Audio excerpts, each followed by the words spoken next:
Hello बच्चों बच्चों आज मैं आपके सामने करूंगा मैथ्स का सैंपल पेपर का एनालिसिस। आपको मालूम होगा, नहीं मालूम तो बता दूं कि सैंपल पेपर सीबीएसई बोर्ड ने रिलीज कर दिए, पता तो होगा ही। और मैंने फिजिक्स का ऑलरेडी सैंपल पेपर का एनालिसिस आपके लिए कर दिया है, वो आप देख सकते हैं। बिल्कुल क्लियर एनालिसिस है।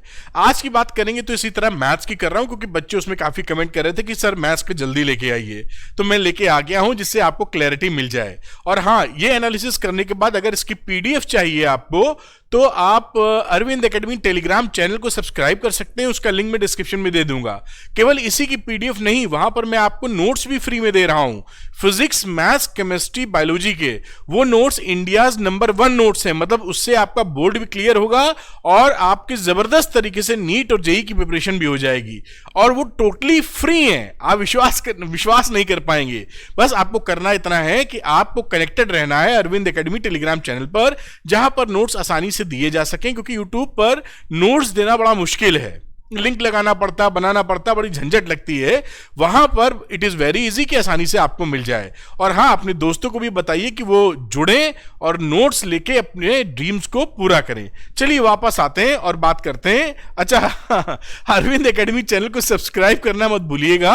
अगर आपको ऐसी गाइडेंस, ऐसी एनालिसिस और पढ़ाई के वीडियो चाहिए तो बिल्कुल मत भूलिएगा, और इस वीडियो को भी लाइक और शेयर कीजिएगा। ये तो मैं भूल ही जाता हूं बोलना। खैर, स्टार्ट करता हूं।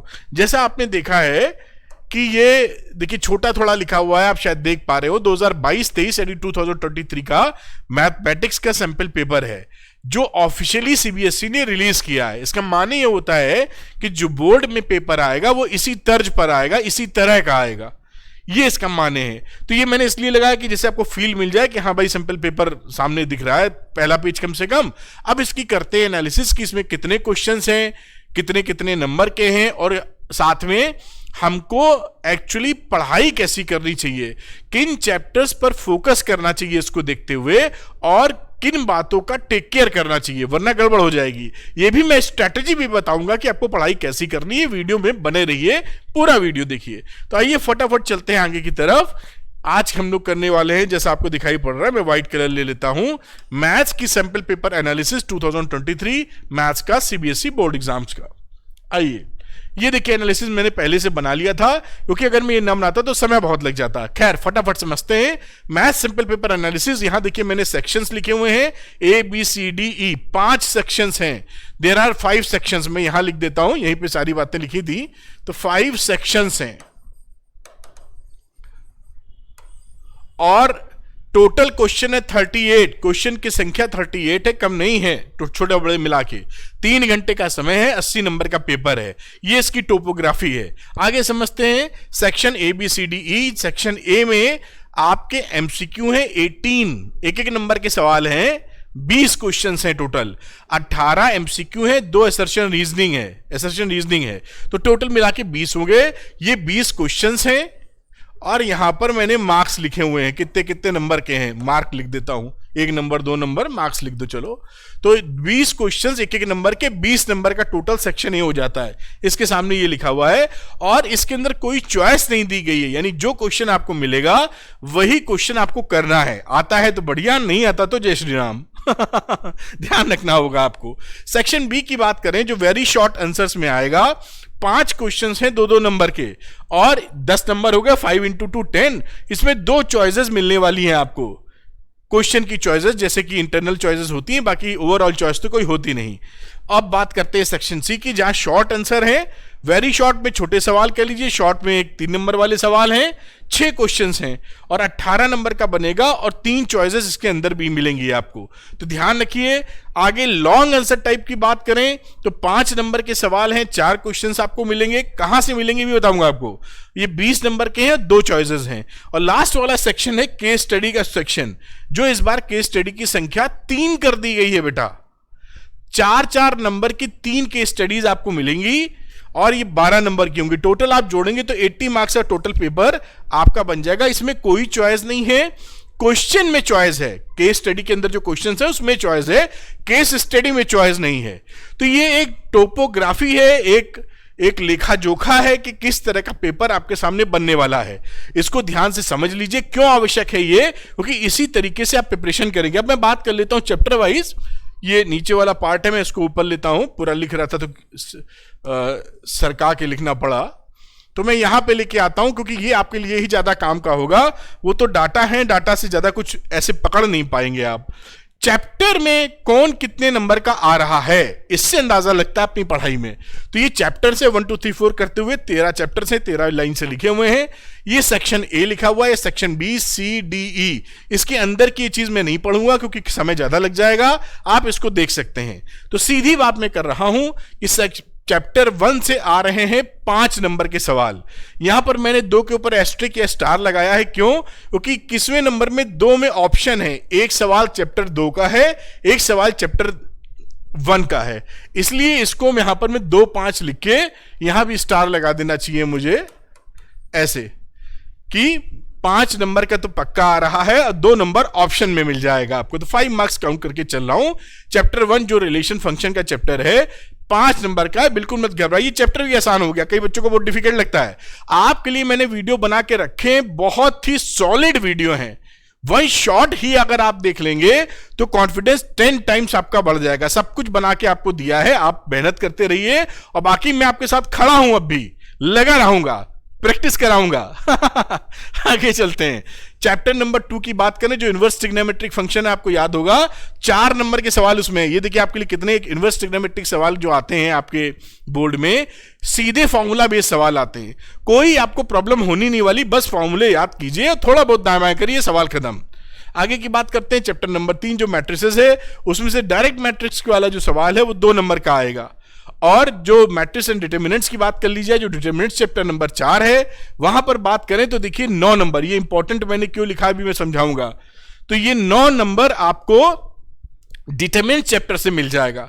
तो चैप्टर नंबर 4 हमारे लिए बड़ा इंपॉर्टेंट हो गया, 9 नंबर के सवाल तो वहीं से पूछे जा रहे हैं। आगे बात करूं, चैप्टर नंबर 5 पे आ जाते हैं, जो कि कॉन्टिन्यूटी एंड डिफरेंशिएबिलिटी है। वहां से भी 8 नंबर के सवाल पूछे जाएंगे। तो डिफरेंशिएशन वाला पार्ट या कॉन्टिन्यूटी वाला पार्ट भी आप तैयार बड़े प्रेम से कर सकते हैं, सारे वीडियोस बने हुए हैं। डिटेल वीडियोस भी पढ़े हैं एनसीईआरटी के, एग्जाम्पल सही सॉल्व करते हुए 1 शॉट भी पढ़े हैं, पूरा देख कर रगड़ दीजिए एकदम तूफान। और चैप्टर नंबर 6 की बात करूं तो एप्लीकेशन ऑफ डेरिवेटिव्स, इसमें देखिए 2 नंबर का सवाल है। अब इसको मैं थोड़ा ऊपर कर लेता हूं बेटा, यहां तक ले आता हूं और यहां बात करते हैं।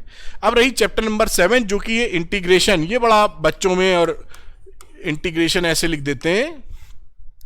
इंटीग्रेशन वाला जो चैप्टर नंबर 7 है, इससे 10 सबसे ज्यादा अगर कोई चैप्टर का वेटेज आपका है इस समय तो वो इंटीग्रेशन का है।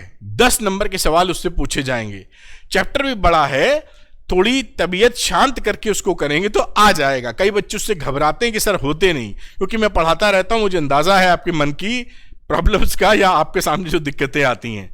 लेकिन अच्छी बात क्या है कि जो इंटीग्रेशन के सवाल आते हैं वो बोर्ड्स के अगर पिछले 5-7 साल के पेपर आप देखेंगे तो एक ही पैटर्न है आने का, कोई दिक्कत नहीं होती। थोड़ी प्रैक्टिस कीजिए और प्रीवियस ईयर क्वेश्चंस तो लगाते ही हैं आप, 5 साल के कम से कम तो लगाते ही हैं, कई लोग 10 साल के भी लगाते हैं, तो उसमें वो निपट जाते हैं, कोई समस्या आती नहीं जनरली।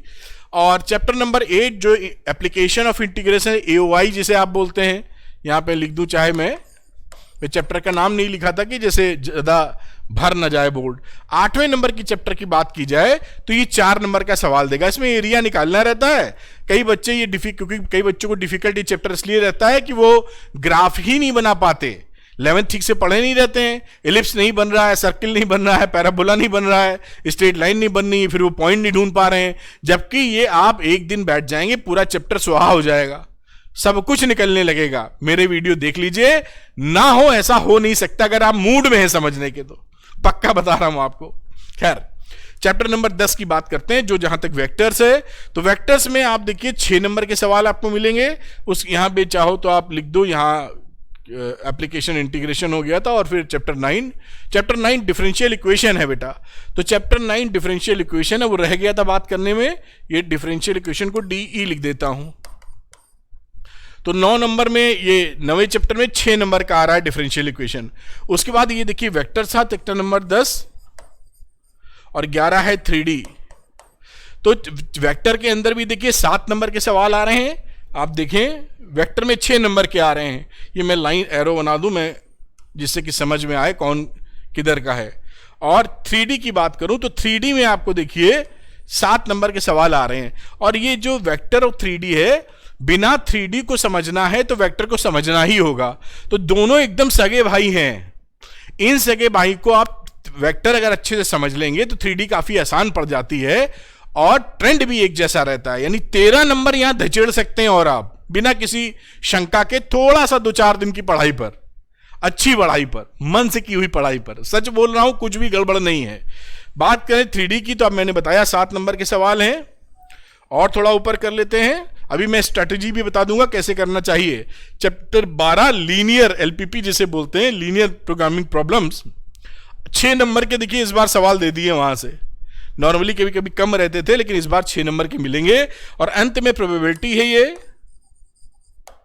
चैप्टर नंबर 13, जो कि अभी आप तो पहली किताब पढ़े होंगे तो ये सब चैप्टर्स हो सकता है आपको सूझ ना रहे हों, एक ही पार्ट 1 ही खत्म किया हो आपने।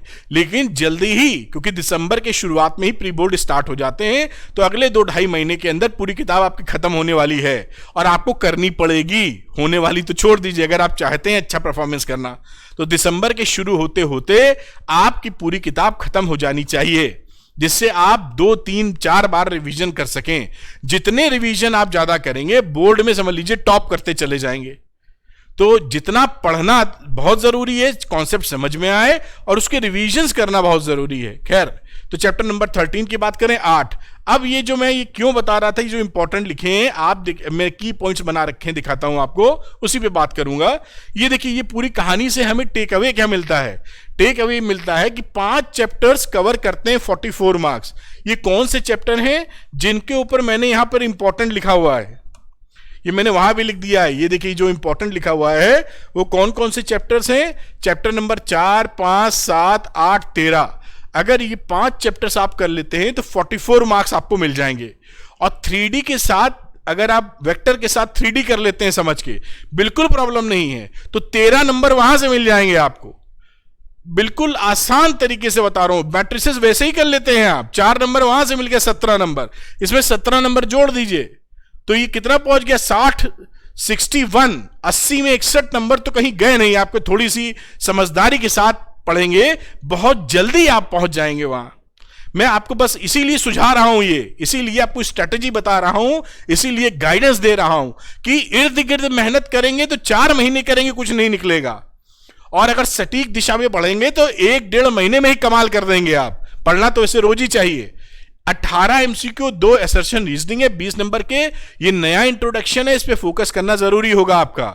साथ में केस स्टडीज 3 आ गई हैं, 3 केस स्टडीज। अरे रुक जाओ भाई, कहां भाग रहे हो। तो 3 केस स्टडीज हैं, इसलिए इन केस स्टडीज को भी आप दरकिनार नहीं कर सकते, इनकी प्रैक्टिस थोड़ी कर लीजिएगा। वैसे केस स्टडी में ज्यादा प्रॉब्लम होती नहीं, आप लोग समझदार है, इतना सोच के लिख पाते हैं। कई बच्चे सोचना नहीं पसंद करते तो दिक्कत आएगी। केस स्टडी इंट्रोड्यूस करने का ज्यादा मतलब यही है कि आपसे बोर्ड चाहता है एप्लीकेशन ऑफ द कॉन्सेप्ट। रटाओ, रट्टा मारो और उगल दो, ये बिल्कुल नहीं चाहता। क्वेश्चंस भी इसी तरीके के हैं कि रट रट के करने की तरफ जाएंगे तो मुश्किल आएगी। अब बात कर लेते हैं हमारी स्ट्रेटजी पढ़ाई की क्या होनी चाहिए। टाइम मैनेजमेंट, क्योंकि 38 क्वेश्चंस हैं तो आपको टाइम थोड़ा मैनेज करना पड़ेगा। ऐसा ना हो पेपर करते करते पेपर छूट जावे, इसका ध्यान रखना पड़ेगा आपको। नहीं ये होगा इस बार, ध्यान रखिएगा। कैसे, इसका इलाज क्या है, ज्यादा प्रैक्टिस करना। यानी आप प्रैक्टिस कीजिए, पूरे सैंपल पेपर आ जाएंगे अभी और मार्केट में। जब पूरा आप कोर्स पढ़ लीजिए अगले 2 महीनों में, तो सैंपल पेपर की प्रैक्टिस करेंगे आप। उससे आपको इतना बढ़िया प्रैक्टिस हो जाएगा कि वो टाइम मैनेजमेंट बहुत शानदार कर पाएंगे आप।